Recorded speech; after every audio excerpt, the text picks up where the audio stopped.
Hey Freedom Family, I have a lot of updates, so I have time-stamped this video in the description so you can listen to just the parts you want to if that's what you want to do.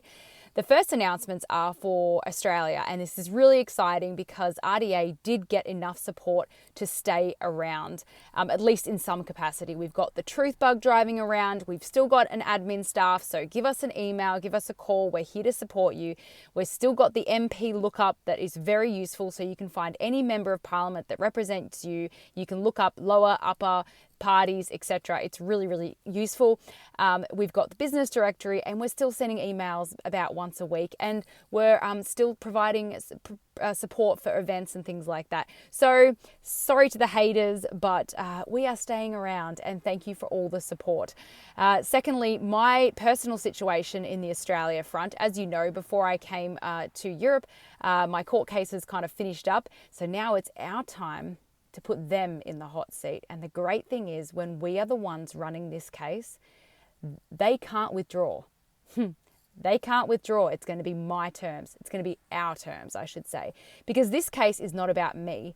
It's about everyone. I'm just doing it because I've got a good case. I spent 22 days in solitary confinement for nothing, right? Anyway, we're working on that, and it's not going to be what you think. And I think you're going to be really excited when I can tell you what it is, because obviously I can't tell you now.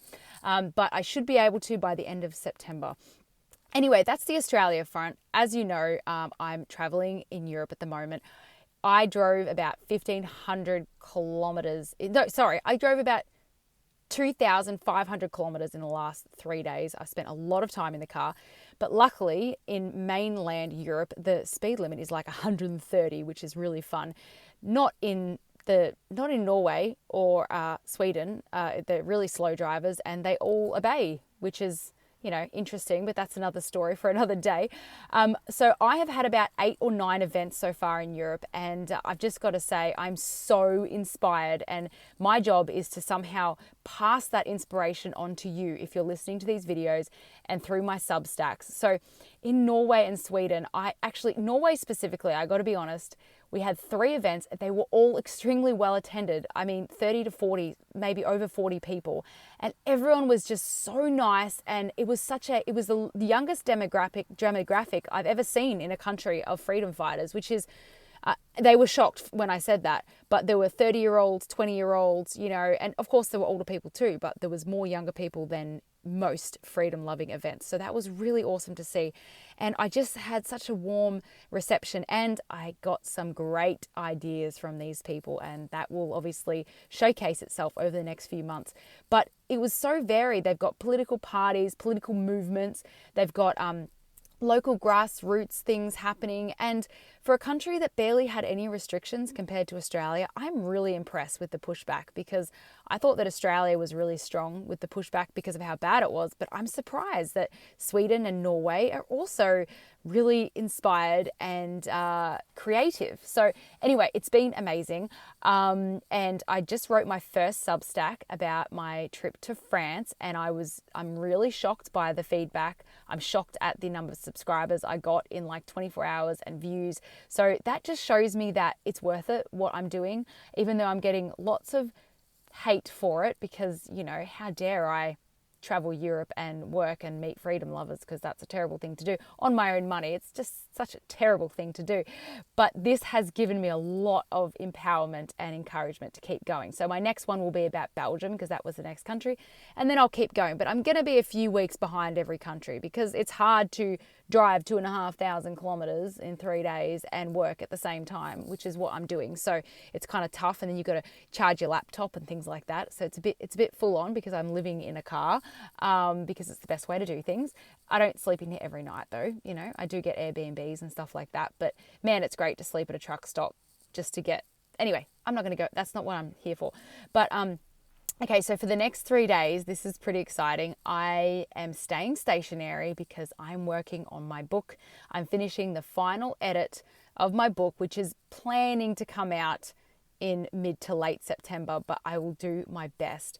And this book it means a lot to me, and I hope it helps other people, because kind of the story is that you don't become like me on accident. There's a backstory, and the haters are going to love it because I tell you everything about my life. So if you want the dirt, I'm going to give it to you. But the great thing is when I give it to you, it takes the power away from you finding it out on your own. So I'm telling everything because why not? But I'm also talking about the freedom movement in Australia and prison and all that sort of stuff. Anyway, that's also, I don't want to go into too much detail, but the next 3 days I am working on that. Then I'm going to England and I'm doing a pilgrimage, but I'm also going to a music festival, which I'll put a link in the description.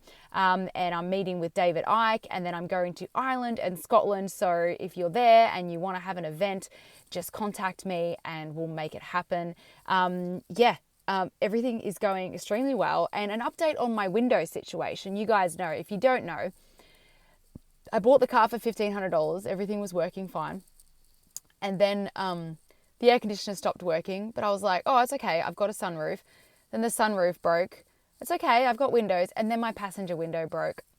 And anyway, so it's been a bit of a situation. And anyway, today I was driving and it was so hot. It was like an oven in this driver's seat. So I just yanked the window down because I couldn't handle it. Anyway, it's broken again. And then luckily it's halfway shut. Anyway, literally 10 minutes after I opened it for air, I drove through a thunderstorm. So then it was raining on my lap. So I got air, but then it was cold and rainy air. But anyway, I've got good news about that, is someone generously gifted me some money and they said, I want you to spend it on something nice, something comfortable, something to make you relax. And I've decided that my window is going to make me comfortable. So I'm going to get it fixed in the next 3 days, which is super exciting because it will make my life a lot easier to have a workable window. Like, you guys don't imagine coming to a parking bay, right? And at one point my door wasn't working either. So I had to climb through the back and then through the middle. So I had to get out to press the buttons because I couldn't use the window. I had to get out to press the buttons for the parking bay.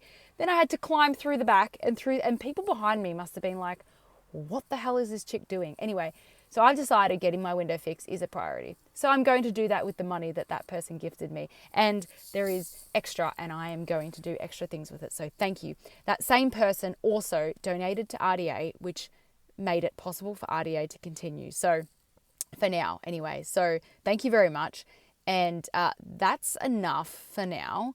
I guess I'll see you guys later. Look at the description for all the links to everything I just talked about, the Substack, the RDA, the business directory, the blah, blah, blah, blah, blah. And I just want to let you guys know that I'm doing real good and thinking about Australia all the time and being a spokesperson for us because people ask all the time, and you know what I tell them is I honestly think Australia has the biggest freedom movement per capita because of how difficult it was. So I'm really proud of my country and I'm really proud of the freedom movement. And I think that is because it was so difficult. So I'm grateful it was so difficult because we in Australia, we are ready. We are ready. It's amazing. I'm so happy to be Australian all the time. Anyway, that's enough for now. It's a long video. Love you guys. Bye.